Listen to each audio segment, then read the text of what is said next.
Hey, board gamers, BJ from Board Game Gumbo here, back with another episode of Gumbo Live. Gumbo Live, the #1 Facebook Live talk show dedicated to board gaming. Our special guest tonight here on episode 43, Edo Baraf of Gaming with Edo and Pencil First Games. That's right. That's right. Hello. He's got Herbaceous Sprouts out on Kickstarter pretty soon. We're going to be talking about that tonight. Gumbo Live is a proud member of Punchboard Media. Check out other fine members like Eternally Bored. Trey and Charles take on the social issues of our gaming hobby. Plus, they have an amazing rapport and chemistry, and they love talking about games in general. It's a podcast. It's a video show. It's Eternally Bored. Check them out. Punchboard Media, where we all bring something to the table. Hey, hit me and Edo up on social media tonight. On Twitter at Board Game Gumbo or Facebook at facebook.com/BoardGameGumbo.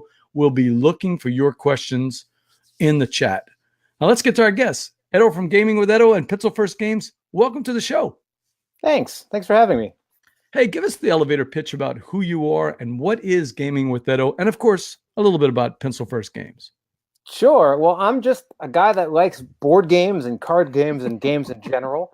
But Gaming with Edo is a YouTube channel I started after my Liftoff, Get Me Off This Planet Kickstarter campaign. It was my first campaign, and I realized there's going to be this huge gap between that and the next game, and I really wanted to contribute and add back to the community that helped make Liftoff possible. And so I started doing game reviews, short 2 to 4 minute game reviews, because I felt like there's a gap. Everything was like 20-minute game reviews, and I don't, that's a long time to watch a game review. And for me, at least. And then about a year or two later, I got to remember, maybe a year later, I started doing League of Game Makers industry videos, which were Q&As, how to do a Kickstarter, on-sites, conventions, and a whole spectrum of stuff, which has been awesome. And then Pencil First Games is my hobby board game publisher. And we started with a Liftoff and have now, Herbaceous Sprouts will be our 8th game Kickstarter, I think. And also we did one for Gaming with Edo. So I've done a number of these at this point. That's awesome. Hey, we've got a couple of live viewers that want to chat with you tonight. I know Kirk and I have been trading messages on Facebook. Kirk Beezer says, I love Edo's thoughts on matters. He has a great viewpoint. Edo, you are an opinionated guy, and you like sharing that with the gaming community, right? Yeah, I mean, I try to be helpful. I mean, I try not to just throw my opinions at people, but I guess maybe I do. But no, I try to, collapse. Yeah, I have an interesting viewpoint, right? Because I'm a gamer. I make games, I review them, I do so I touch a lot of parts of the industry, and so I think I'm trying to add value, but maybe perhaps not always, but I try. Steve O'Rourke, the name father from the Dukes of Dice, always checking in. Always happy to have Steve here because he's going to contribute a lot of questions. And of course, if you have any marketing things, this guy is a genius when it comes to that. He says, hello, BJ and Edo, looking forward to a great show. And so am I. And Edo, let's get right to it. The latest news of the day. Everybody's burning it up on social media. My Slack channel is full with it. People are talking about the SDJ nominations this week. Have you got a chance to play any of the 3 that were nominated? Azul, The Mind, or Luxor? I've played Azul. I have not played The Mind or Luxor. So I've played one of the 3, I guess. I'm the same. What's your thoughts on Azul? Amazingly, I guess it timed out pretty well. I just posted a review of it like on Monday. So on Monday, I posted my review. Wow. Yeah, and I've gotten not a ton of heat, but some heat on it. I don't usually, but clearly it's a beloved game. I think Azul is good. I think it has incredible look and production value. So I think it is a B game with an A packaging, which means it's great and worth checking out. I think it's a solid, fun game I'd happily play, but like just as a comparison point, Splendor got to my table more than Azul did when it was hot at the time. So it's pretty mechanically simple, but it's got a lot of thinking there, and it just doesn't pop up as much. I like it. It's a good game. I recommend playing it.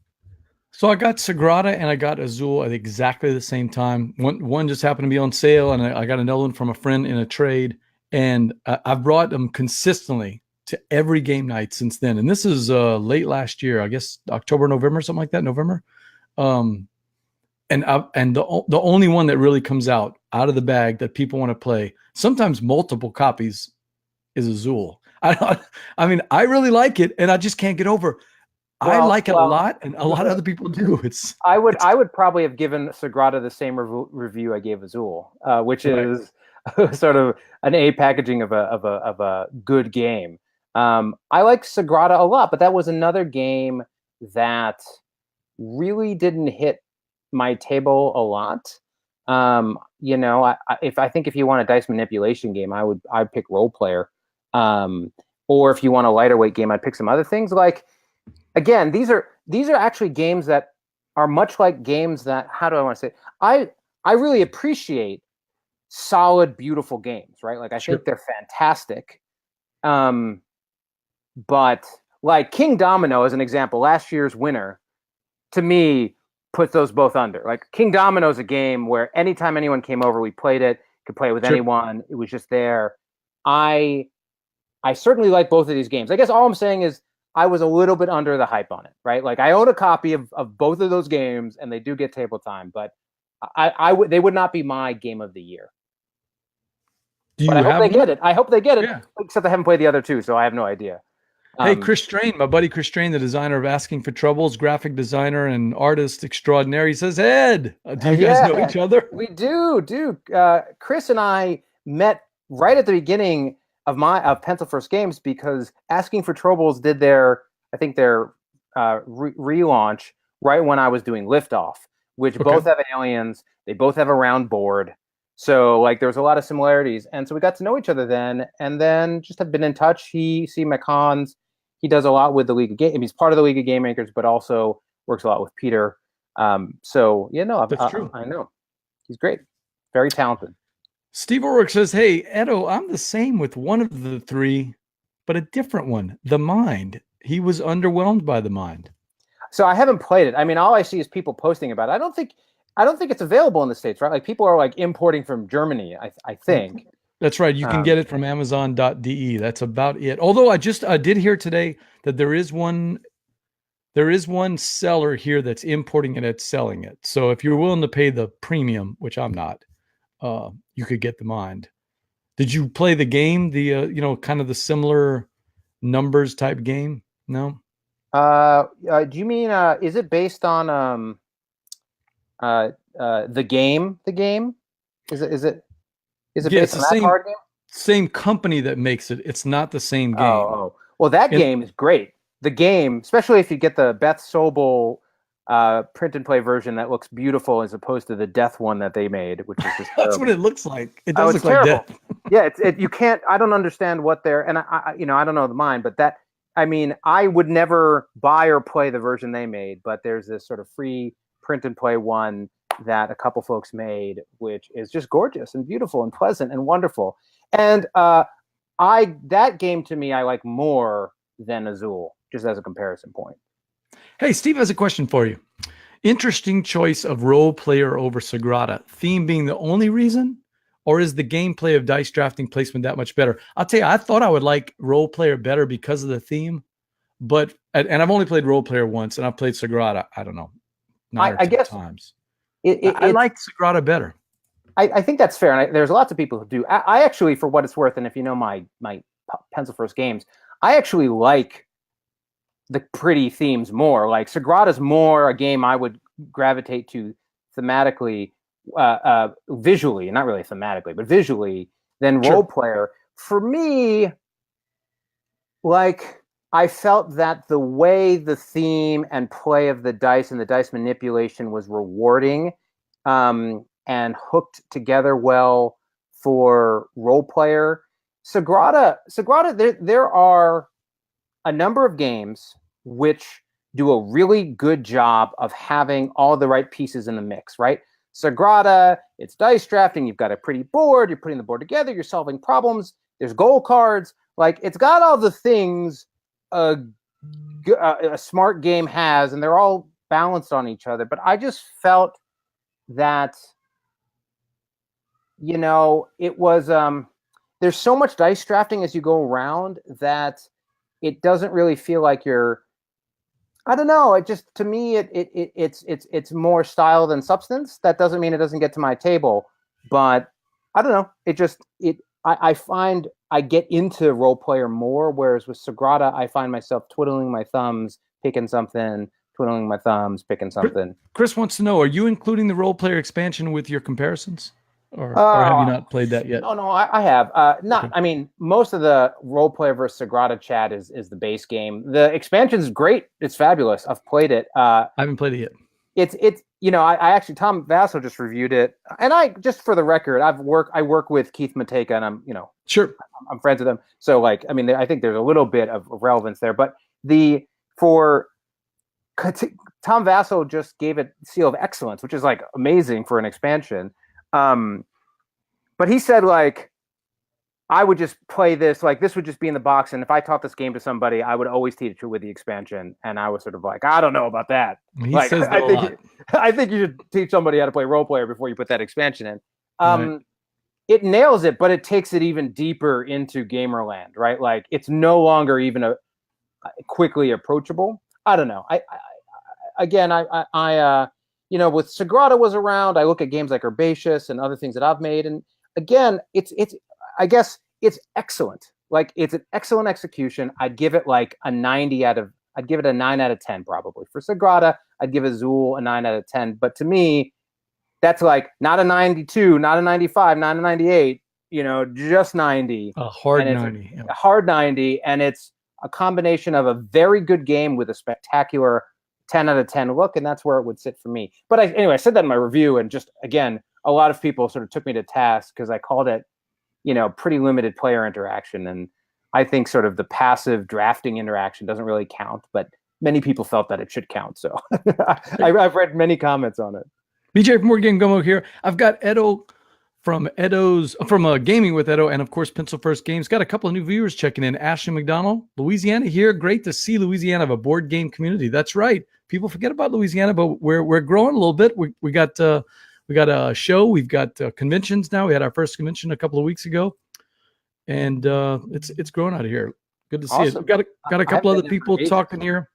Steve says, only one play of the mind so far. Lukewarm, but could be better with more players. 2-player is probably not the optimum. And I don't want to compare it to the game. It's only that it's the same company. It seems to be more of a combination of from what I can tell, of the game and Hanabi kind of smashed together.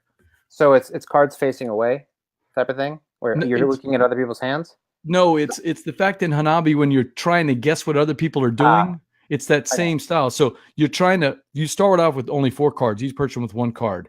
And you have to play the lowest card first on up. And if you survive that round, now you're going to have 2 cards. Each person have 2 cards in hand. And each person can only play 1 card at a time without any words, without saying anything. And so if you have the 1, well, you're going to go first. But what if you have the 6? Does somebody else have? It's got some similarities to the game in terms of. It does. At least they didn't make it blood and death and skulls for a numbers game. It's funny. One of the things that is interesting is, like, I'm not like ahead on hype. Like, when people are posting pictures of games and other things, like, I don't really follow what's coming. I have to live, like, my what's coming is all the Kickstarter previews I do. Retail what's coming, like, I'll just wait for it to be out and pick it up. But I'm not really ahead on sort of board game news and what's happening sort of in the future of retail if it's not connected to Kickstarter in an odd way. So again, I've seen some pictures of the bunny rabbit dude thing on the front of that box. Yeah. And saw people talking about it, and I didn't think much of it, but obviously he got nominated. So I mean, listen, the SDJ the jury, I'll tell you, from talking to Chris Ray. Yeah, it is Nick. Yeah, Chris. I mean, he follows the SDJ jury very closely. And he said they have non-stopped talking about the mine ever since it started coming around. It's not just the hype from the podcasters over here that we see. It's the jury itself. They love this thing. So it's gonna get nominated. Hey, Ashley had one for me that I've heard of. I think TMG has brought it over. Have you tried what she says a better version of the game? By the way, Nick and Chris says one of the hardest games to Google or to find on BGG because of the name. But what about Okie Dokie? Have you played Okie Dokie? No, I don't think so. I'll look it up. And by the way, Blueprints is fantastic. I would Yeah, pick Blueprint. Marshall mentioned it. Another dice draft that doesn't get enough love is Blueprints from Z-Man. I don't know anything about this game. I've never heard of it. Yeah, it's an older game. It's out of print. They just announced a while back that it's going to be back in print. But I would put that above. Personally, I would put it above Sagrada. It's more interesting. You're basically, it's like dice, dice drafting, but you're building little towers out of your dice. There have been some other games that have taken that mechanic since then, but I like that game a lot. Hey, I just got a question for you on the I'm Kickstarter. looking while you're going. I'm trying to find this game while you do it, but go ahead. Okay, sure. On the Kickstarter topic, FOMO, fear of missing out, is such a real pain. It can really wear you down. You and I both do some Kickstarter things. You do your Kickstarter previews, and man, you do a lot of those. I do my little crowd surfing thing for the Dice Tower. I don't think we're contributing to FOMO because we're just bringing information about games that people want to look at. I mean, let's face it, whether you and I do anything, people are still going to buy games on Kickstarter. It's not that. Sure. But how do you personally handle fear of missing out, FOMO? So it's a good question. I don't have that fear. I guess that's the answer. I'm not. It used to be the case that the Baraf boys, the men in my family, were collectors. And my father collected movies, my brother collects music, and I collected video games. And I had a huge collection of video games, which I still sort of do somewhere in my attic. And at some point, I sort of broke away with that. And I broke away with it when I moved into board games. I have a rotating collection. I don't have a fixed collection because I live in a very small place and just don't have room. And once I started doing the reviews and all the different things and there's just such a volume. I mean, there's 10 new games in my house a month minimum, probably more. So I just end up rotating and donating them to the local game store, by the crateful. And so I don't really collect board games. I like to experience and play them. I mean, I keep ones I like, but I don't look at a Kickstarter. For me, I jump on Kickstarters because somebody asked me to take a look, or the game looks interesting, or I want to support the creator. But actually, I don't really care so much about exclusives. It's just not something.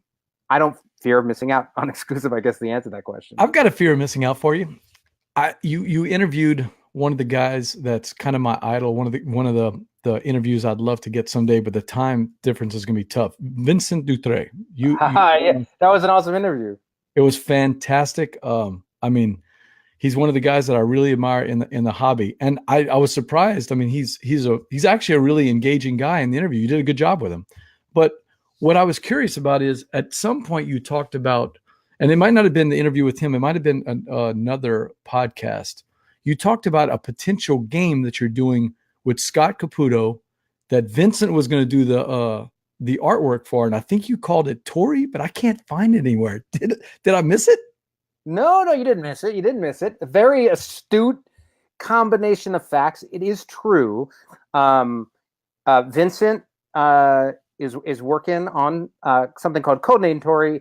There's another game called Tori, so we can't call Tori, even though Tori was the perfect name for it. So we've gone through and we've renamed it, and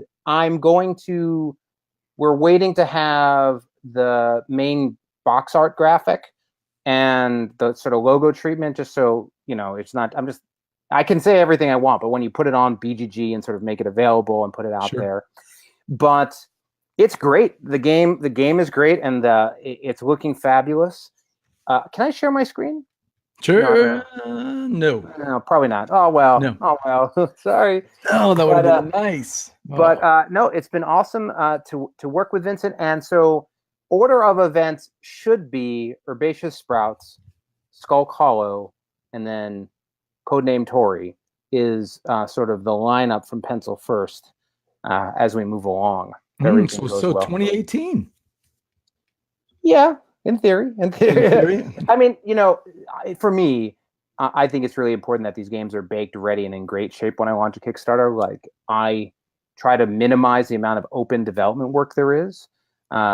Even, for example, Heroes Welcome, which was this collaboration with Monkey Jump Games, Sure. Which Pencil First Games will be publishing, I'm pretty sure at this point. We had a stretch goal that unlocked unique art for a bunch of buildings. It was like 30 buildings.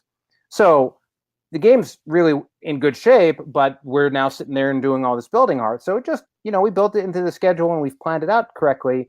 But it just means you got to you're not quite there to get the files to the manufacturing. So with Kickstarters, I let them sort of cook the way they need to cook.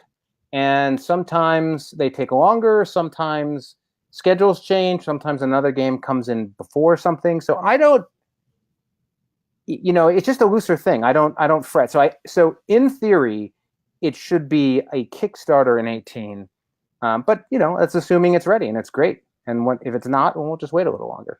Hey, kicking back to FOMO. BJ from Board Game Gumbo Live. I've got Edo from Gaming with Edo and Pencil First Games. Steve O'Rourke says trading games away has been a good FOMO correction. Get a new hot game, have it sit for a long while, and then see that the owning isn't as satisfying as the seeking and buying. Hey, move it along. That has really slowed down his covetous nature. And this is not just a post. He and I talk all the time, and he's got this. Well, if this game is just sitting here, I'm going to move it, and I'm going to bring in the next hot one. Well, the thing that worked for me, and it's different for different people because I could probably put the effort into to selling, but a lot of these games I get for free, and that's weird. So for me, giving them to a location where they're going to get play, to me, it's really like I've just extended my library into Game Castle. And now I'm never going to take them back, right? But it just means anybody can play them. And what's the point on looking at, again, if I go back to my video games, there were many periods where I had them displayed on shelves and you could look and be like, look at this Nintendo, look at this Neo Geo game, look at this TurboGrafx game, whatever. And now they're just in crates in my attic, or not my attic. I don't have one. We have a garage and we have like a frame we put. That's the attic within the garage. But anyway, what does it matter? It's now just sitting in. Just sitting there. Yeah, and now Nintendo just releases little mini consoles that do away with it anyway. All of those things. For a while, I was like, I would if there was a place to have them sort of be taken care of for and displayed and used, I'd prefer that. It doesn't really do me good to have a bunch of stuff sitting in a garage, honestly. BJ from Board Game Gumbo here on Gumbo Live. I've got a guest I've been wanting to have for months and months and months. Edo from Gaming with Edo. Hey, Mr. Sean, checking in. I haven't been able to get myself on the trading train. I still amass more games. Let me tell you what, Edo, Mr. Sean is not lying. Those shells that he's got are burgeoning. If I wasn't, again, our downstairs is like kitchen rolls into dining room, rolls into living room, and there's just like let me say it this way. If you've seen any of my reviews or my videos, and you see behind me, there's this tall shelf and then two, that's it. Any more place for board games, they're literally like in stacks in the hall. So what we're seeing, that is your collection, the one that you have behind you when you do your little videos. Yeah, that's pretty much. There's one other shelf that has some kid games and a couple other ones that are probably moving to Game Castle, but that's it. And for sure, if you go to Game Castle, they've got the Edo section shelves now. No, it's all. I think they start maybe even getting rid of some of them at some point. But no, I mean, you can't see all of it. There's some lower ones, but that's basically it. So, and I don't like it right now because there's I've got stuff on top of the shelves, but as you cull things down, it gets harder. But again, it's just I want to be respectful of my wife's space and my kids' space, and I don't necessarily need to take over another room. Edo, I've done some research on you. I found out that you're a former cast member of Disney on the video game side, of course. Yes, that's true. Absolutely. I got a question for you. Yeah, I got a question for you. Why don't we see the IP juggernaut that Disney is on the board game side? Sure, there's Codenames Disney and there's Codenames Marvel. But, other than the Marvel stuff, we haven't seen the board game IP. And Tom Vassell said it on his podcast this week. He said 2018 is not the year of the roll and write. It's the year of the IP.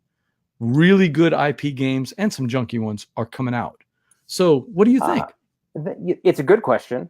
It's certainly. Can you call Bob Iger and say what's happening? I don't work there now. I would say it's a few things that there's actually some real answers to that. Right. one, from an IP perspective, generally speaking, I'm sure there's some exceptions, but Disney doesn't just openly it takes some consideration and effort for somebody to get a hold of an IP and to use it, and it's a big deal to them, and it's a bigger and larger conversation, and I think if you look, Disney has used their IP ad nauseum in toys, right? Oh, so the toy sure. market has Lego and toys and sort of your kid games, your like kid toy games. There's plenty If of you them, want right? Disney tic-tac-toe, there's like 100 of them. But Yeah. that's not what I'm talking about. Yeah. So I think part of it is it's a smaller market, so it's harder to sort of do it. And if you aren't able to sort of have that executive grade conversation, it's tough. I mean, USopoly has done some with Disney IP. They did Disney Codenames, right? So it's not impossible, but I think it's tough. And then just internally, Disney oscillates from doing things internally or externally, but it all just needs to fit into the engine and the machine. And I think, it's a tricky market. There's a chance that somebody could get a hold of them and drive some IP, but I don't think it's the upstart of all these people who are reaching out to all of these older IPs from people who aren't really like, oh yeah, you want to do something with teenage, whichever IP you can think of. Like, I think that's easier. Though you see, like a great example of a way you can get around that problem is the Grimm Forest. The Grimm Forest is basically a Disney game. Sure. They just used all the source material Disney used, and sort of took some of the style, approach, and look from Disney, but those have sort of become canon Grimm, right? And leverage all with those IP. So anyway, I don't think it's impossible. Like, I don't think Disney has a policy against it. We never talked when I was there. We never talked about board games. I was in the video games, but Sure.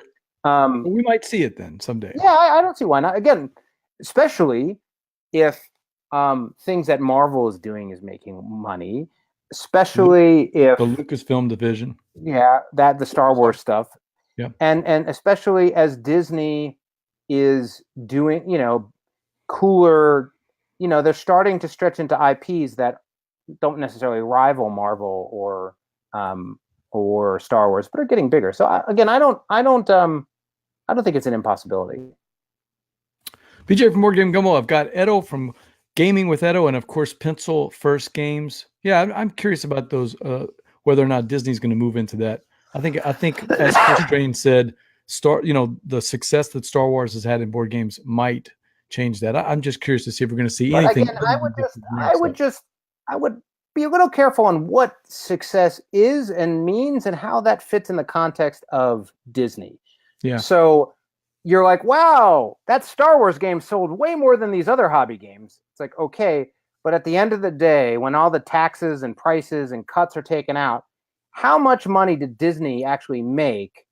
And how, did it move any line at all? Yeah. It probably, if anything, for board game space is more of a marketing brand expansion type of opportunity than necessarily driving a bottom line. Now, that may not be true. I mean, they may have actually reached that with some of those games, but I don't know. And you had some silly ones. You had like that Wookiee one where it was like I forget the name of it.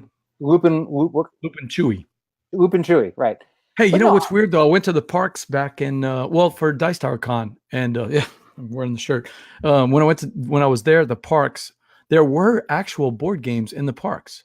They were your typical Clue with Pirates of the Caribbean on it. I don't remember the matchups, but there were traditional old family style games like Clue and Monopoly and all that, but just with Disney overlays. But that's not really what I'm talking about. Well, I get it, but at the same time, I mean, they may just have minimum volumes. I'm looking at it right now, and there's a apples to apples Disney, right? So that's sort of a board. It's not Cards Against Humanity, but hey, look, Disney. I never played this game, but they did make A Wrinkle in Time, a daring adventure game, which looks somewhat like a.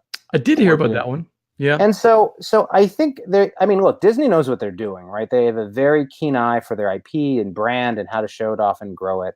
So I think to some degree, they're just, figuring it out. But again, I don't think I definitely think if you're convinced that you just have something that's going to be big, you could have that conversation. But they're going to say, okay, are you going to print 100,000 units? And you're like, oh, no, I want to do a Kickstarter and maybe print 5,000 units. And they're gonna be like, well, whatever. We're gonna go do that. We're not doing that, right? Yeah, we're not gonna do it. We'll just do it ourselves. Hey, I gotta tweak you a little bit though. So you Sure. said Grimm Forest, right? I am Yeah. curious. You are the opinionated gamer. Sure. Let's find Opinion. I'm not that opinion, but go ahead.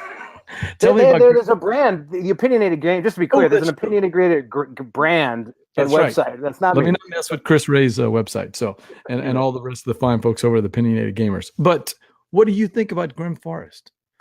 Thinking back to that conversation about Azul. No. It was another. And I reviewed it. For me, the production value on Grimm Forest is stellar. It's gorgeous. My God. Everything's beautiful. I actually like simple games, and I really enjoyed the game.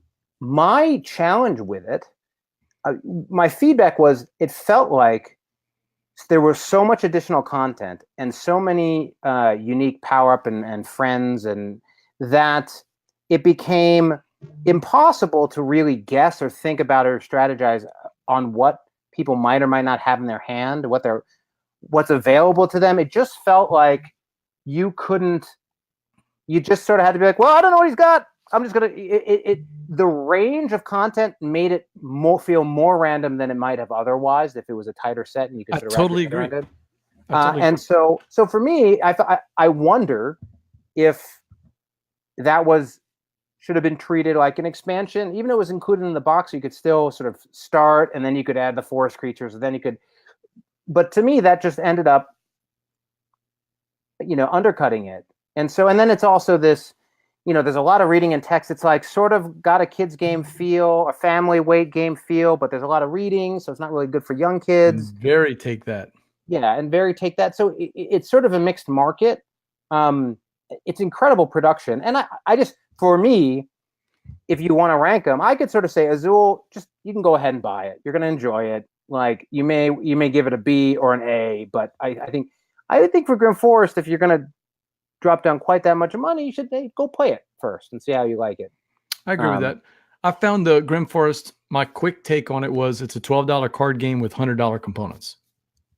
Well, I mean, there's something to be said there. I mean, I think it's a little bit more than that, but yeah, I mean, there was a lot. It's a lightweight game. There's 3 or 4 places to go, and you're just saying, where am I going to go? And did you go there too? There are a lot of lightweight implementation. I don't mind the creating a beautiful product. Like for me, I think of games as product, and I get really disappointed when people do sort of shoddy jobs. There's a review, not shoddy is not the right word, but there's a review I'm posting tomorrow, preview. Ooh, I here we review go. Thanos' Revenge by USopoly. Thanos Rising. Thanos Rising, not Revenge yet. Yep. Rising. No spoilers. I don't know if I said that in the the review, but hey, Jeremy, you did not hear that. I know you haven't seen the movie. He didn't say there. Well, it doesn't matter. Someone misspoke. But anyway, and I don't usually get asked about my reviews, so some of this is like people are gonna go back and be like, your review was sort of nicer than what you're saying. No, for Thanos Rising, I felt it. The only thing there's the gameplay, which is one piece of it, but just thinking about the production value, I felt so good that USopoly was doing this leveled up sort of Kickstarter-like production value, but some of it's incredible. The box is incredible. Thanos is incredible. The gauntlet and the stones. But then they're like, the chits are low quality and the rules is like, just looks strange and like what you'd find in a lower quality sort of Monopoly game. And it's not like it's quibbles, but it's like you were swinging for AAA, but when you throw in all these little weird, odd looking things, they just missed.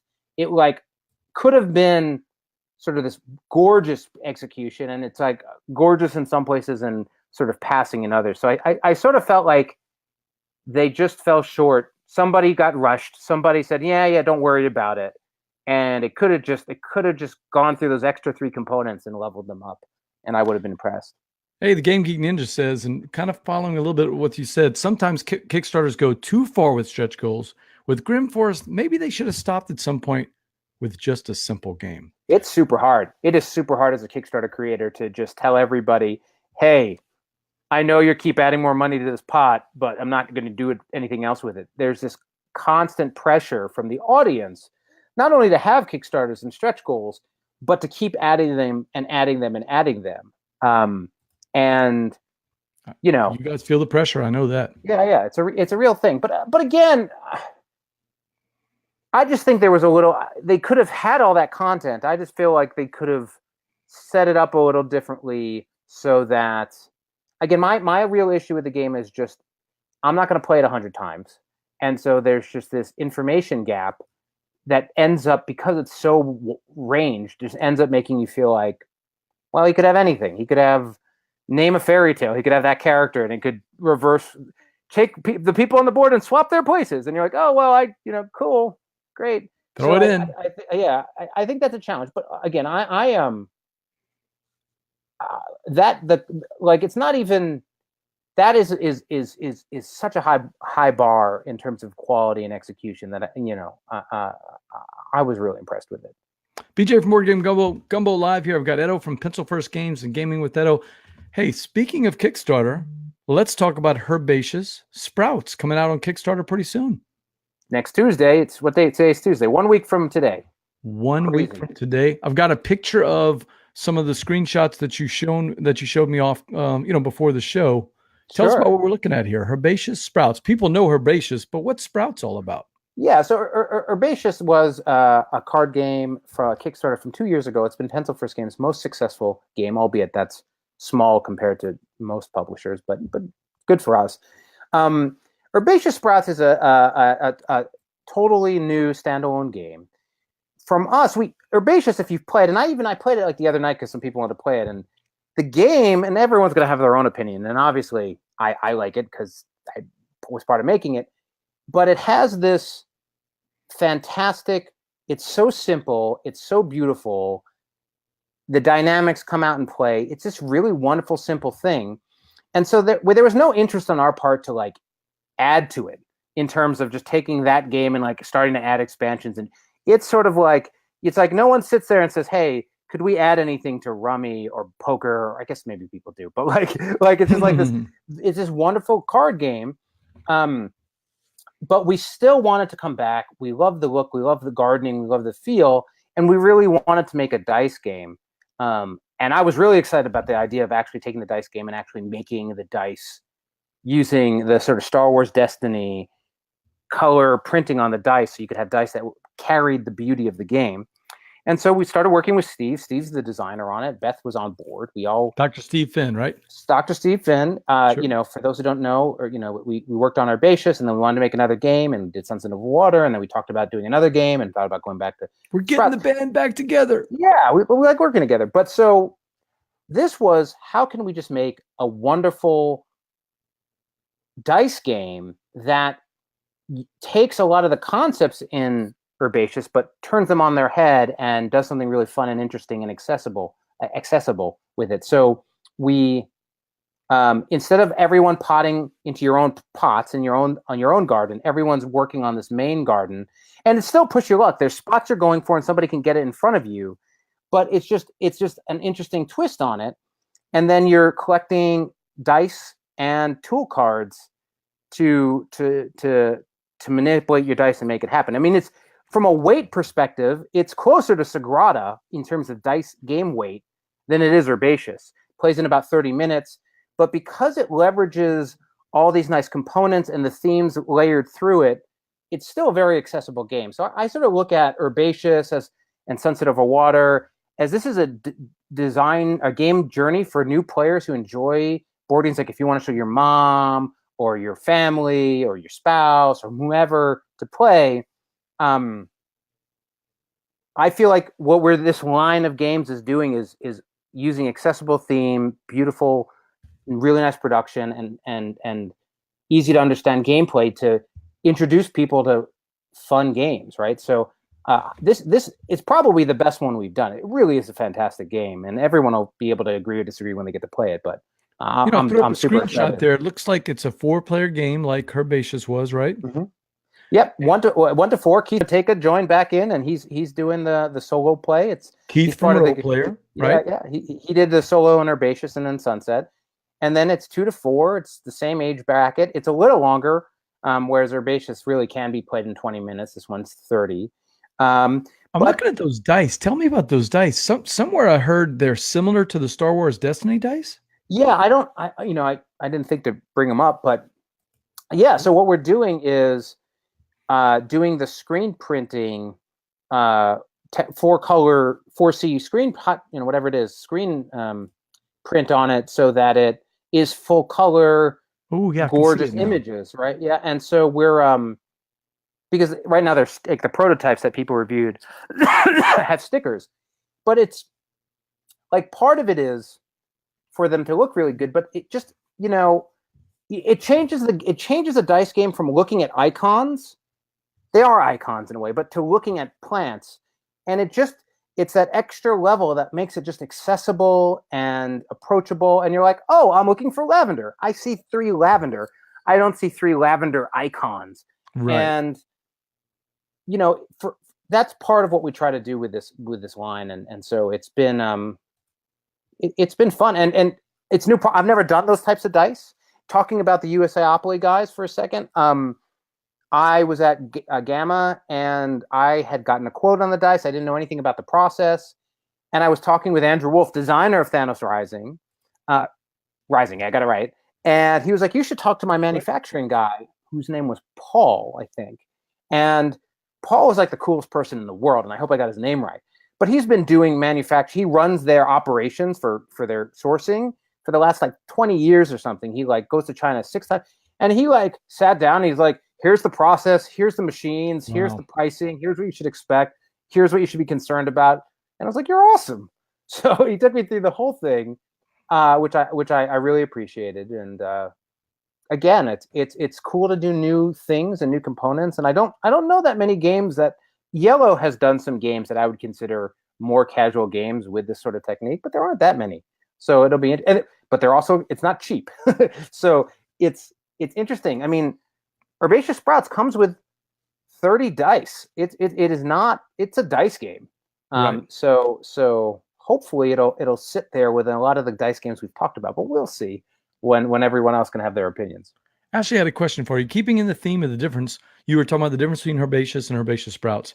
How hard is it to play a game like Bang the Dice Game and go back to playing the original Bang for you? Somebody that's going to play Herbaceous and Herbaceous Sprouts, will they be able to move back and forth between them? Do you have that problem once you're introduced to a game that has changed the variant? Does it totally replace the other?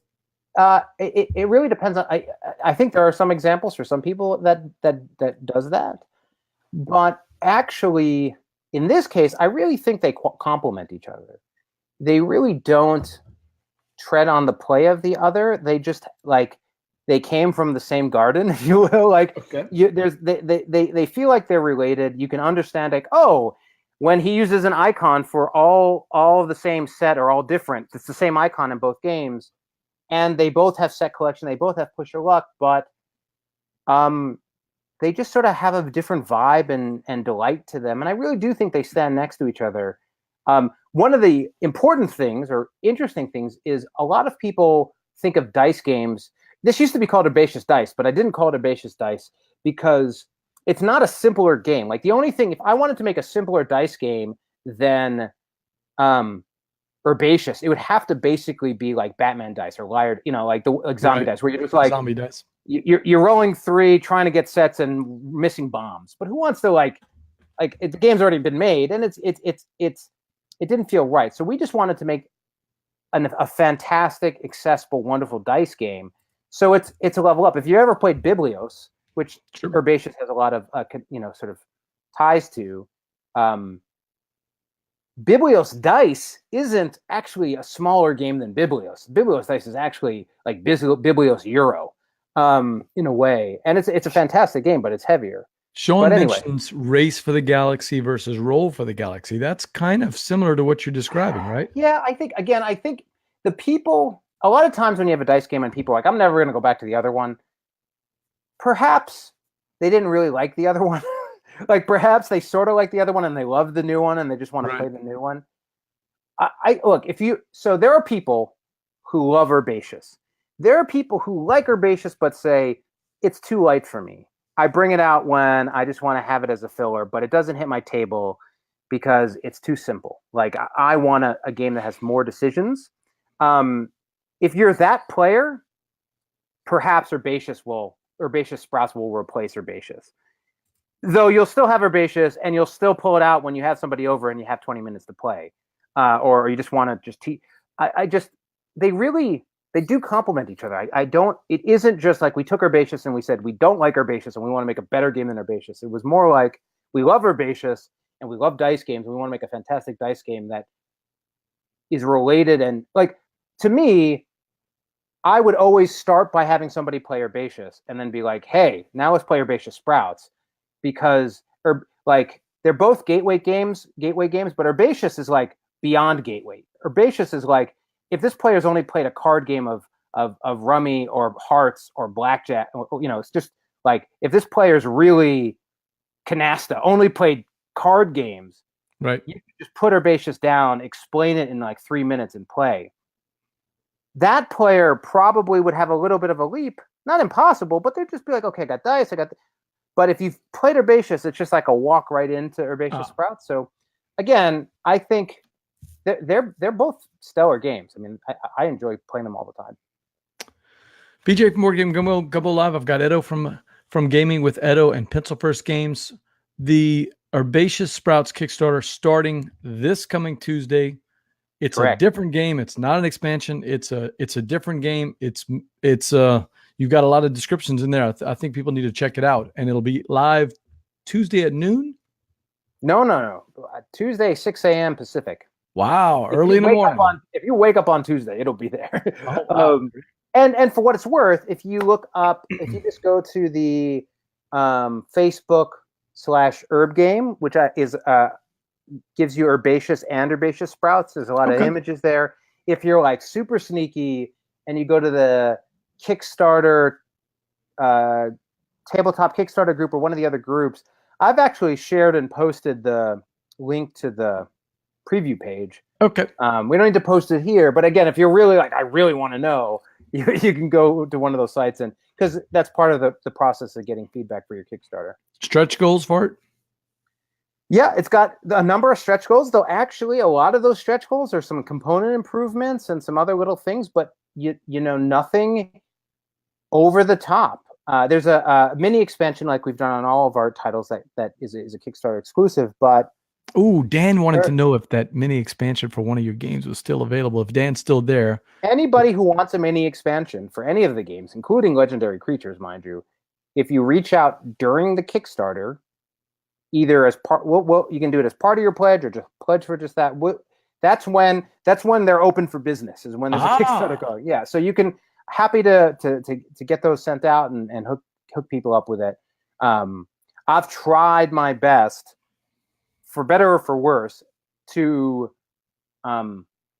keep those mini expansions that I've called Kickstarter exclusive to be truly Kickstarter exclusive.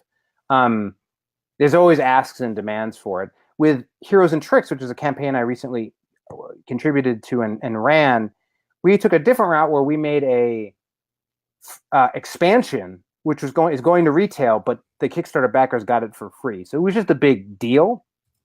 But again, to stretch goals, Herbaceous Sprouts is just really where it wants to be. One of the interesting things was Herbaceous unlocked all these incredible stretch goals. It unlocked the solo mode. It unlocked team play. It unlocked a variant.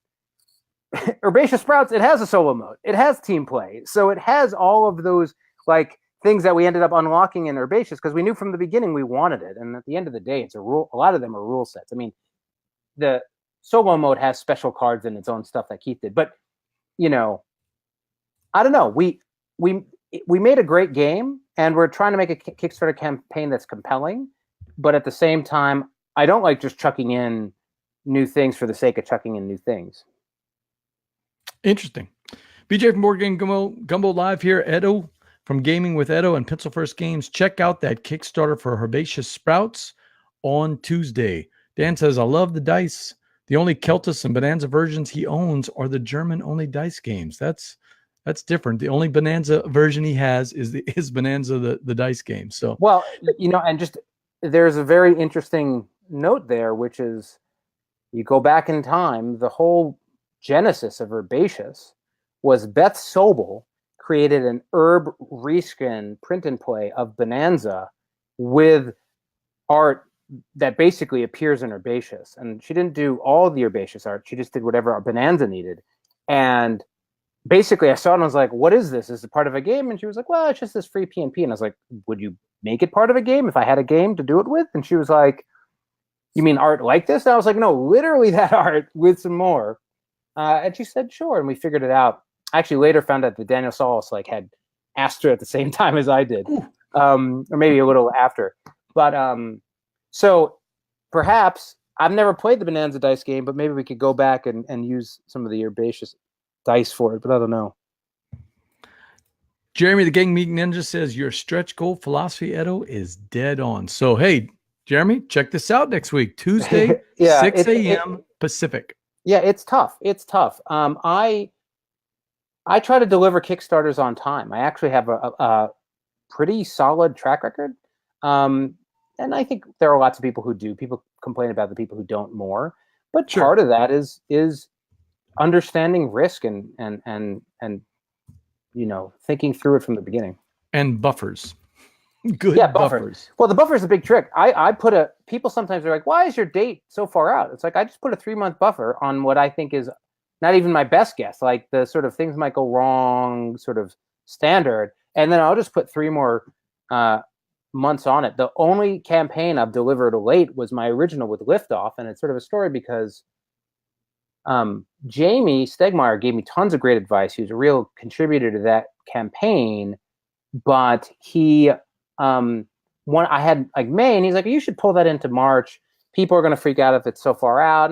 And I sort of felt like I was going to do it. And I ended up taking that advice, and he gave me 15 pieces of advice. This is the only one that I think I should have done differently, but it was just a situation where I ended up coming in a month after or so, and I had communication. Everyone knew what was going on, but I don't think there's a big gain from saying you're going to be early. I don't think it's a needle pusher to get that extra 2 months of aggressive timeline. Just put a reasonable time and then deliver on it. I think that's worth more than being early, than saying you're going to deliver in 3 months or something. Yep.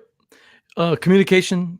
As a backer, I've never been a Kickstarter project manager, but communication is key. Yep. Under promising and over delivering. I mean, it's customer service. That's what it's all about. Yeah.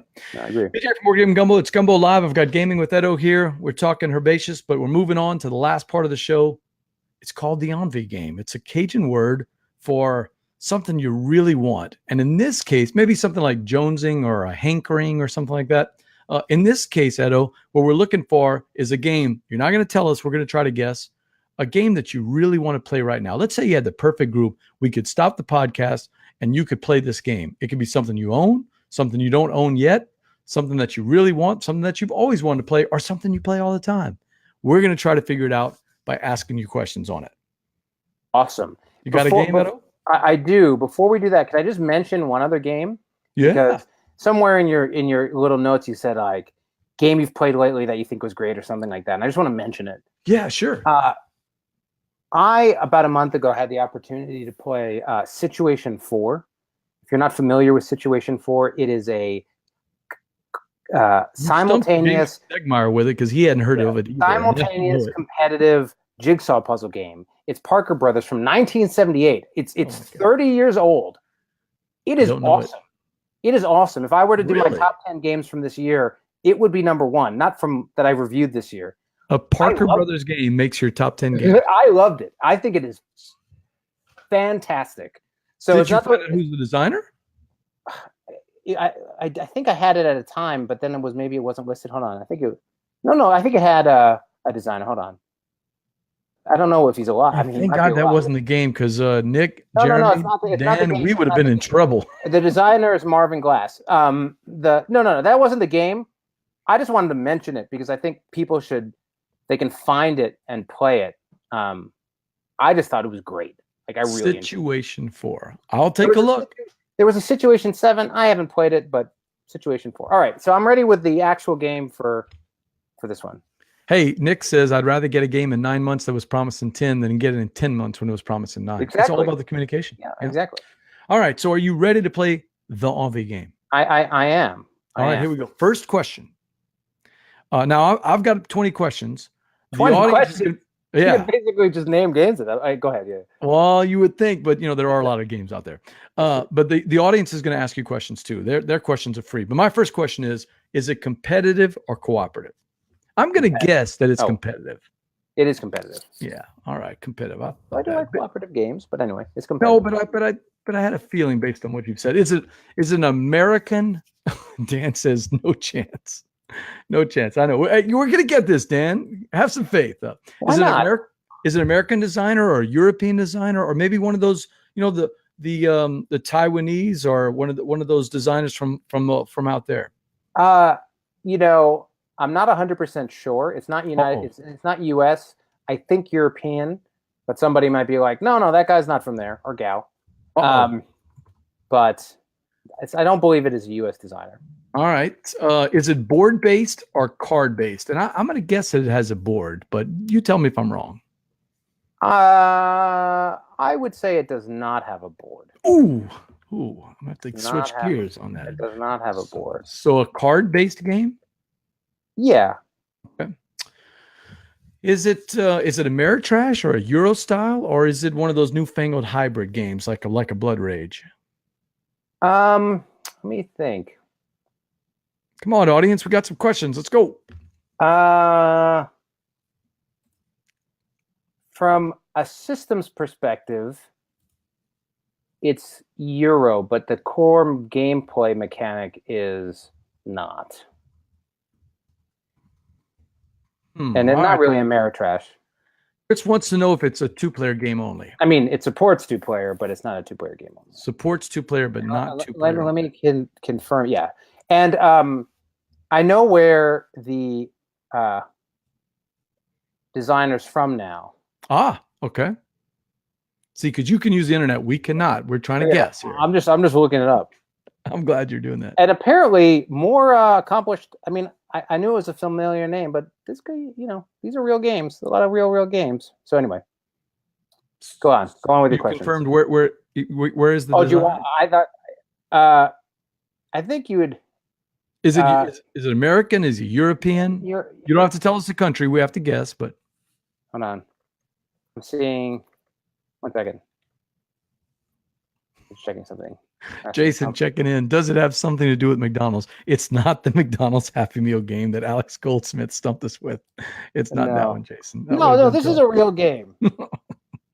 Alex got us, and he showed us the game, the Happy Meal game. I never played it, but. No, it is not part of the EU. Not part of the EU. I think that's a clue there, Steve. Hey, Steve's got a question for you. Is it recent, like, say, in the last 5 years? 4 to 5 years? If you said 4 years, you'd be wrong. Wait, so it's within the last 5 years? Perhaps. Yeah, it's within the last 5 years. Within the last 5 years. So it's not Fireball Island, Dan says. No, it doesn't sound like Fireball Island at all. Jeremy wants to know, the Game Geek Ninja, he says, is it theme heavy? I would say you'd say the theme was Euro. I don't know what a heavy theme is, but it's not like military tanks. But it's a Euro theme. A common Euro theme. So your old farming in the Mediterranean, I'm thinking, type that. It is not a Portal game, I believe. Oh, Steve wants to know if it's a Portal game, so it's not that. But you said it's not a member of the EU. No. Not American. No. Time out. The designer is from a country that's not. Exactly. And just to be clear, I'm only getting that from an interview in what I assume is his language. Like, if he could speak another language and he did an interview in that language, then I don't know. But I assume that means that's where he's from. I don't know. Marshall says Imperial Settlers, but that's a Portal game, so it wouldn't be Imperial Settlers. But I think there's a bunch of, like, I think you guys are honing in, but like You've got this player count. You get the I think there's more questions you could ask. Oh yeah, you're right about that. I'm letting them roll a little bit, but I'm gonna have to kind of. Is it a short game filler, like 30 minutes or less, or is it one of those power of hour? What does Chris Kirkman call it? It's not. It's not less than 30, but it lives in that 30 to 45. It's a game night game. It's not. Calls it a 1 hour wonders, a game that you can play in less than an hour. Absolutely. 1 hour wonders. 1 hour wonder. All right, guys. So to recap, it's a competitive game. He thinks it's a designer not from the EU, but definitely not from America either. It's card based. It's got Euro, but the core game mechanic is not Euro. It came out in the last 5 years. Sounds like exactly 5 years. That might be a big hint, honestly. Yeah. And just to be clear, card based, like, is it a card game or a board game? It's certainly not a board game, but it's not like only cards. Are the cards laid out in a tableau of sorts, like an Among the Stars or a Field of Green type thing? There are cards in front of players and cards available in the middle, but it's not. I don't know if I'd call it. I mean, each player has their own tableau, and there's stuff in the middle, but it's not like Among the Stars per se. Dan and Marshall want to know if there are any dice in the game. There are no dice. So it's not Star Wars Destiny. But asking about game components might not be a bad direction. A little hint there, guys. Game components. Does it have meeples? Yes. It is not a card version of a board game, to my knowledge. 5 years ago. No miniatures. A card game without miniatures. Does have meeples. Does it have money in the game? Or not in the sense of a resource tokens? I would certainly no currency in that sense. There's a minor representation of precious metal, but not like money. And what was your last? What was the next thing you said? Resources. I'm thinking whether or not it's a historical, like a. There are some core like gameplay mechanics you guys haven't asked. I mean, I don't know how you usually roll down this, but they're like types of games that mechanics that you could ask about. And that's what I was thinking. Is this an engine builder type game? Oh, people are guessing. It is not Splendor. Splendor's more recent. Does it have bidding? Ashley wants to know if it's got a bidding mechanic. No bidding. Yeah. Chris Strain says Tiny Epic Quest. That's got meeples. And that's too recent, but no, it's not Tiny Epic That was 2 years ago. I was thinking Flow of History. It does have metal coins in it, but that's Jesse Lee. He's not. The game doesn't have any metal in it. No metal in it. Sean wants to know if there's a. Mr. Sean says, is it a drafting game? You talked about cards in the middle, so is there drafting? If I'm not mistaken, there is. No, that's not drafting, is it? I believe that during setup, there might either be a house rule or a variant rule for drafting some initial handout of cards, but the main core mechanic is absolutely not drafting. Well, that leaves out above Among the Stars or Field of Green. I mean, tell me when you want some like hits, not Targi. I still need to play Targi. I haven't. Ooh, good game. Good game. And Andy supports that game pretty well too, as you know. If you have any questions, he's always answering them. Is it 4-player max? No, bigger. More players than 4 max. And Chris, it can go more players than that. All right, guys. So let me see if I can think of the Does it have a space theme? No. Sorry. Not a space theme. Not a space theme. I have amazingly made 2 space themed, like 2 of Pencil First's published games are space themed, but I don't actually play that many space themed games. All right, to recap, it's a competitive game. Yep. It's a non-EU but non-American designer, card-based. Yep. With kind of a cards in the middle between the 2 players, but not a drafting game. Does it have a farming theme? Chris Strain. No, that's a good question. No farming themes. You could probably, the theme is that common that you might be able to, a theme common to Euro games. No deduction whatsoever. Yeah, no deduction at all. I didn't think that. It has meeples. It has meeples. I can give a hint when people want a hint. I think Ashley wants a hint. I'll start with a small. You tell me how big a hint you want. I'll start with small. They are custom meeples. They're not generic meeples. They are custom meeples. City building mechanic? No, I wouldn't. I don't think anyone would call that a city building game. So it includes. So again, working up slowly. City builder, or excuse me, not city. Custom meeples. It has set collection. The weird main game mechanic mixed with some Euro scoring and set collection is really what makes this game stand out. I've reviewed it. I feel like actually, I should stand correctly. I participated with my entire family in a review of this game on somebody else's channel. If you've seen it, you would know immediately. It's not Viceroy. You've asked me about design, but you haven't asked about art. Oh, like the artist? Like the artist. Okay. Is it a well-known artist? It is. Okay. Is it an American artist? It isn't. It isn't. Is it a French artist? I believe he's French, yes. Vincent Dutré? That's correct. All right, guys, that's a really good hint. And the core gameplay mechanic is a gameplay mechanic that you can play with anybody, any age, up to 95. Wow. Oh, man. And it is a very common household game mechanic that does not take a gamer to know at all. Like trick taking? Nope. More basic than that. Even more common than that, than trick taking. More common than trick taking. So let me think of some other quick. So you said the artist. You've got the artist and the year it came out. God. It is meeples. The theme is an old empire, an empire, not non-current empire of one or another. Obviously Vincent Dutré, who is the artist. I'll give you the publisher. It's got a weird publisher. I think the publisher might give it away. Okay. In there. It was published by Hurricane. Oh, that one I don't know. I don't know. Man, if you guys haven't played this game, you need to go play it. Yeah, it's one of my favorite games. All right, guys, we're gonna have to call it. That's 20 questions.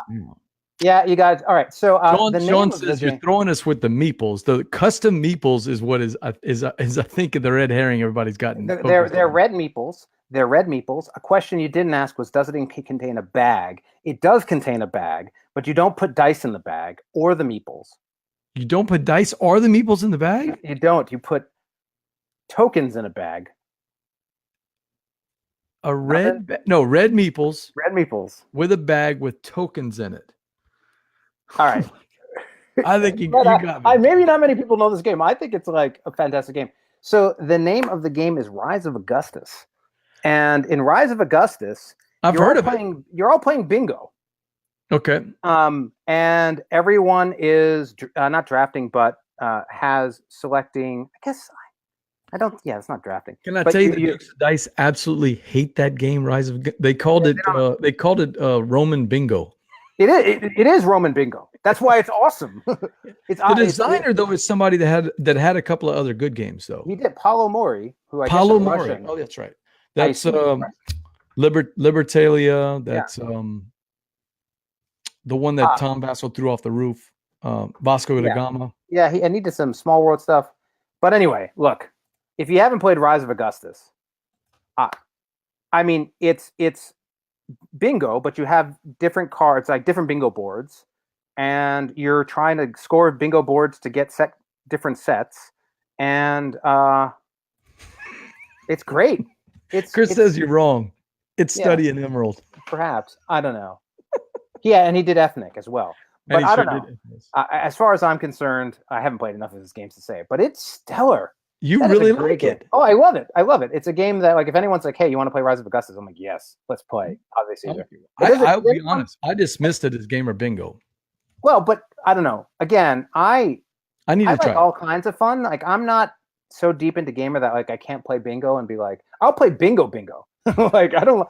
But it's Steve awesome. wants to know: do you announce it, calling the next number B? No, in the X1. bag. Actually, it's cooler than that. In the bag, it has like a catapult. They're like tokens that have a catapult, a shield, a sword. So somebody will pull something out and say catapult, and everyone will be like, "Yeah."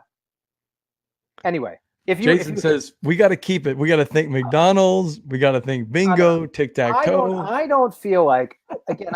I don't know. This is where I'm not. I guess at this point not new to the hobby, but I've only been maybe a decade of like really playing these types of games. Like, so I don't know when I play a game. Oh yeah, it was it was an STJ nominee. Yeah. So I'm not crazy. This isn't like some random eclectic game that no one's ever heard of. I should have asked you that. I mean, it's on my list. Ask if he's got any awards, and I should have asked you. I just skipped right over it. Yeah. Bought it for $5. If you don't enjoy it, I will buy it from you back. You can ship it to me, and I'll have a second copy. Dan just bought it for $5. That's awesome. You sold a game tonight, Edo.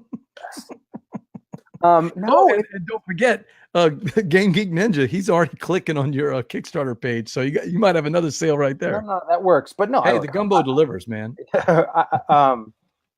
It's I enjoyed that game. So I am like you. I'll play just about any game. I love gateway and filler games, and if you haven't checked it out, Chuck Yeager, not that Chuck Yeager, but a different Chuck Yeager, runs a site that a lot of us hang out with. Dan and a bunch of these guys on here, Steve O'Rourke. It's a Facebook page called Gateway and Filler Games, and I love those games. You know, the way to game that we're talking about. So check that out if you ever get a chance on Facebook. It's a wonderful community. You don't have any of the angst or the trolls or the jerks that you have on other Facebook pages. You might want to check that one out. You stumped us. Hey, kudos to Edo.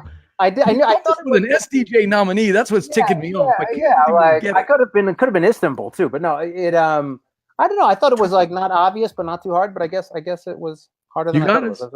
I wanted that meeple. I'm telling you, the custom meeples had me just awesome. thinking. They're little soldier Roman soldiers. Yeah, but there's a word for them. I'll remember. Yeah, I don't know. I'll remember it. But anyway, I would love to hear what people think. And if you want to see a really wacky review, the one tar Tiffany did a review of Rise of Augustus, where we're in Tahoe climbing a mountain. It's her, me, and my kids, and we're like in Centaurian. I think that's what it is. But we're climbing, and we're all like out of Centurions. We're all like out of breath while giving the review while climbing. It's really fun. Whenever it's like a family video. So if I want to go see what my kids were like 5 years ago, it's fun. Anyway, thanks for having me on. I super appreciate it. That is awesome. All right, that's the OnV Game. All right, board gamers, that's it for another episode of Gumbo Live. I want to thank my guest Edo from Pencil First Games and Gaming with Edo. I've been wanting you to have you on for months, and I knew why. You have a lot of great opinions on gaming. How can they reach you if they want to reach out to you? I'm very active. You can get me on Twitter at /ebaraf. On Facebook, you can just ping me and friend me, or through anything Pencil First Games. But I'm a pretty accessible person. Your con travels. What's your next con coming up? I will be sharing a booth with Keith Mateka at Origins. We will have a copy of Herbaceous Sprouts as well as Skull Hollow. And then actually, I'm sorry. I will be at KuboCon next weekend if you're in the California Bay Area. LA. Bay Area, I'm sorry. Yeah. It's based in between San Francisco and San Jose, but anyone in that area usually comes to it. So KuboCon, Origins, and then probably Gen Con is my three. All right, make sure to like our Facebook page, facebook.com/boardgamegumbo. It helps us to get the word out about all of our upcoming guests and shows. We'll be doing season 3 after taking a little break for some backpacking. And of course, we got a couple of conventions to go to. Hey, I'm BJ from Board Game Gumbo. And until next time, Edo, laissez-les, bon temps roulé. Thanks for having me.